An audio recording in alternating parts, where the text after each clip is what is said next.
आम माटीर गर्व जड़े राजनीतिक नुहति साहित्य संस्कृति रे स्वकीय परिचय लाभ करिथिबा विश्वभूषण हरिचंदन महोदयंकर ए माटीर डाक पुस्तक जो भाव में आज इंग्राजी रे अनुवादित होइछि कॉल ऑफ द मदरलैंड भाव में ताहा निश्चित भाव में गोटे व्यापक पाठकों पाखरे पहुँचबार एक अवसर आसी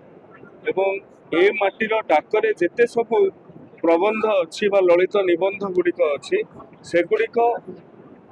ये माटी सन्निवेशित सत्य आधारित शाणित और स्पष्ट तेणु